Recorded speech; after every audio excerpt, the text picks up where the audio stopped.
ने कहा कि चुनाव का वक्त है, आप किसको वोट दीजिए नहीं दीजिए। हम वोट की चर्चा करने नहीं आए, जिसको मन है उसको वोट दीजिए। हम 2-2.5 बरस से बिहार में गांव गांव में पैदल चल रहे हैं। आज यहाँ गाड़ी से आए हैं, लेकिन 2-2.5 बरस से पैदल ही चल रहे हैं। 5,000 से ज़्यादा गांव में गए, और जो हमने अब देखा, अनुभव किया, वो आपसे थोड़ा साझा करेंगे। पूरे बिहार में दलितों के बाद सबसे ज़्यादा गरीबी, बदहाली, फटेहाली अगर कहीं दिखी तो वो मुसलमानों के बीच में दिखी। और ये कोई सच्चर कमेटी का रिपोर्ट नहीं है, हमने अपनी आंख से जो देखा, पूरे बिहार में जहां पर भी मुसलमानों की आबादी बढ़ी है, वो दलितों के बाद आप सबसे ज़्यादा गरीब और पिछड़े हैं। अब सवाल है कि आप इतने गरीब पिछड़े क्यों हैं? ज़्यादातर मुसलमान साथी खड़ा होकर कहते हैं कि हमको कांग्रेस ने ठग लिया, लालू जी को हमने वोट दिया, उन्होंने हमारी चिंता नहीं की, भाजपा का भी शासन है इसलिए आपकी हालत खराब है। मेरा ऐसा मानना है कि इन बातों में कोई दम नहीं। लालू जी ने आपको गरीब बना दिया, ऐसा नहीं। लालू जी ने ठगा, ऐसी भी बात नहीं है। आपकी जो माली हालत है, आपकी जो स्थिति है, वो इसलिए खराब है कि मुसलमानों ने इस्लाम में जो बातें राजनीतिक सामाजिक जीवन के लिए बताई गई हैं, उससे भी किनारा कर लिया है।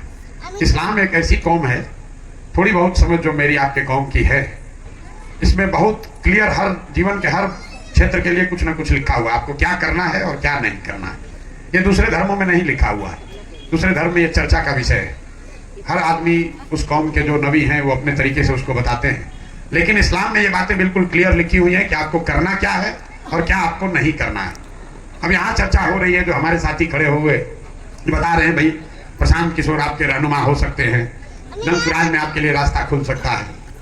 कोई आरजेडी का आएगा तो बताएगा कि नहीं, हम ही लोग ठीक हैं, प्रशांत किशोर पर कैसे भरोसा कीजिएगा। इसका तो कोई अंत ही नहीं है। लेकिन आज के जो इतना तो सबकी सहमति है कि जो आज के हुक्मरान हैं, जो आज के शासक हैं, चाहे वो रामगढ़ के हों, बिहार के हों, देश के हों, उन्होंने आपके और आपके बच्चों के विकास का ध्यान नहीं रखा। वो जालिम लोग हैं आपके, उन्होंने तरक्की की बात नहीं की। तो आपके कौम में बताया गया है, पैगंबर साहब ने कहा कि जिस कौम को अपने रहनुमाओं की समझ न हो, उसके ऊपर जालिम हुक्मरानों को मुसल्लत कर दिया जाता है। भाई हम नहीं कह रहे, अगर आप खुद कह रहे हैं कि आज के जो हुक्मरान हैं वो जालिम हैं, तो बात पैगंबर साहब ने कही है, गलत तो हो नहीं सकती है। पूरी पंक्ति को पढ़िए। हम क्यों कहे कि आरजेडी खराब है कि कांग्रेस खराब है?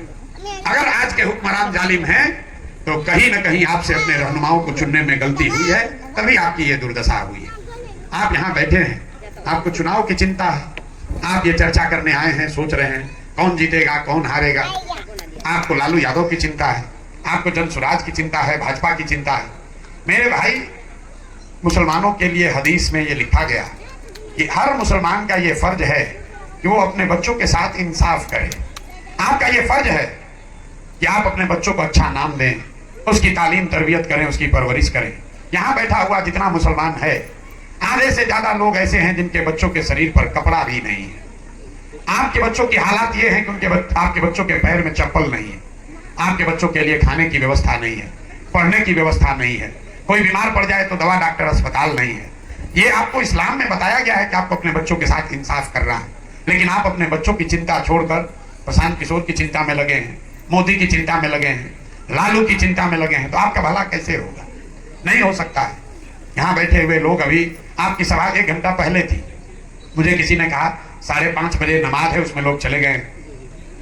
5 बार नमाज पढ़ने वाले लोग, कुरान का पहला शब्द है इकरा, अल्लाह का पहला शब्द है इकरा। आप इकरा बिस्मे रब्बे रोज कहते हैं।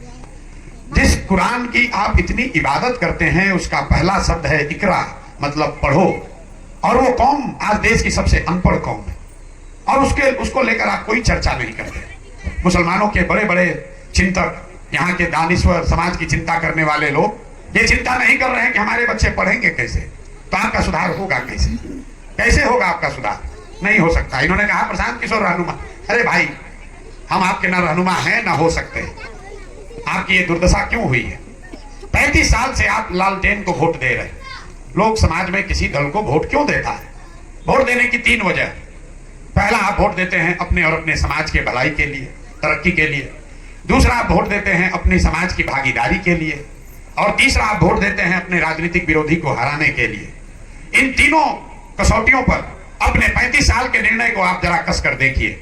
विकास तो आपको मिला नहीं, जितने भी मुसलमान हैं वो तो ये तो मानेंगे कि भैया विकास से तो आपका कोई लेना देना ही नहीं है। अब भागीदारी का आलम देखिए, इन्होंने कहा कि जन स्वराज वालों ने कहा है 40 टिकट देंगे, आप में से किसी ने ताली बजाया।